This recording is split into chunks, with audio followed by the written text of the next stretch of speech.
இப்ப உங்களுடைய மனைவியோட மனசை உள்ள புகுந்து பார்த்த மாதிரி சொல்லிட்டீங்க. நம்ம ஊர்லலாம் ஒட்டுமொத்த பொண்டாட்டிகளும் புருஷனை இப்படிதான் திட்டுவாங்க அப்படின்னு. ஆனா ஹஸ்பண்டோட பாயிண்ட் ஆஃப் வியூல, கணவருடைய பாயிண்ட் ஆஃப் வியூல ஒய்ஃபை என்ன சொல்லி இது மாதிரி கிண்டலா சொல்லுவாங்க? ஒய்ஃப் என்ன சொல்லி கேட்ட ஒய்ஃப் நம்ம வந்து இது அவங்கள்ட்ட கேட்போமா? சொல்லி கேட்டுருந்தீங்க. சொல்லுங்க. அது திட்டுனவர்கள்ட்ட கேட்கணும். என் வீட்டுக்காரர் என்கிட்ட திட்டு வாங்கியே பழகிட்டாரா? பாவம், அவர் எங்க திட்டிருப்பாரு. எங்களுக்குள்ள சண்டைகளோ எதுவுமே வந்தது கிடையாது. ஒரு விளையாட்டுக்கு கூடவா? இல்ல இல்ல நிஜம்தான். ஆக்சன் சொல்லும்போது அடிச்சுக்குவோம், கட்டுன்னு சொல்லும்போது கொஞ்சிப்போம்.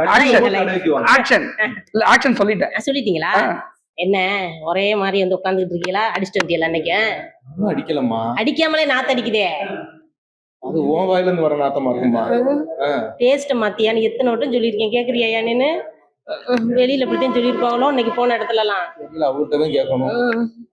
சரி கட்டு சொல்லிட்டு கட்ட சொல்லிட்டு அடுத்து அவ்வளவுதான். கட்ட சொல்லிட்டேன். அப்புறம் கொஞ்சம் சொன்னீங்க. சிக்னலுக்கு அப்புறம் நடக்கட்டும். ஓ, கேமராக்கு பின்னாடி. சரி சரி, இது நல்லா இருக்கு. Okay okay. உங்களுடைய இந்த பயணம் எங்க இருந்து தொடங்குனுச்சு? எப்படி இந்த ஆடுகாலி குடும்பம் அந்த குடும்பத்துக்குள்ள வந்தீங்க? ஆடுகாலி குடும்பம்னு நம்ம யூடியூப் தொடங்குறதுக்கு முன்னாடி டிக்டாக்னு ஒண்ணு இருந்துருந்தீங்களா? டிக்டாக்னு இருந்தப்ப நம்ம ஆடுகாலி குடும்பம் சேனல் பேர் வைக்கல, சாதாரணமா ராஜான்னு தான் ஆரம்பிச்சு வச்சோம். ஆனா எங்களுடைய வாழ்க்கை பயணம்னு நீங்க கேட்டீங்கன்னா அது கிட்டத்தட்ட ஒரு 20 வருஷத்துக்கு முன்னாடி போகணும். நாங்க வந்து லவ் பண்ணி கல்யாணம் பண்ணோம். லவ் பண்ணினா சாதாரணமா லவ் பண்ணி கல்யாணம் பண்ணல. 5 வருஷம் நாங்க லவ் பண்ணாலும் அது முழுக்க முழுக்க ஒரு பெண்ணினுடைய போராட்டத்தினாலே நாங்க சேர்ந்தோம். அது என்னோட ஒய்ஃப் தான். ஒய்ஃபினுடைய போராட்டத்திலே சேர்ந்ததுதான். ஒரு 5 வருஷம் லவ் பண்ணோம். 5 வருஷம் நாங்க 2 பேரும் லவ் பண்ணணுமே தவிர எனக்கு வந்து சரி இது வந்து நடக்காதுன்ற ஒரு தீர்மானத்திலே தான் நான் காதலிச்சேன்னு வச்சுக்கோங்க. காதலை ப்ரொபோஸ் பண்ணது ஃபர்ஸ்ட் நான் தான்.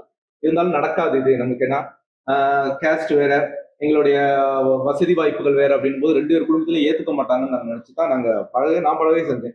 ஆனா இவங்க த்ரூ அவுட்டா என்கிட்ட ஃபுல் அண்ட் ஃபுல் நம்ம கல்யாணம் பண்ணணும் அப்படின்ற ஒரு இந்த நிலையில லவ் பண்ணாங்க.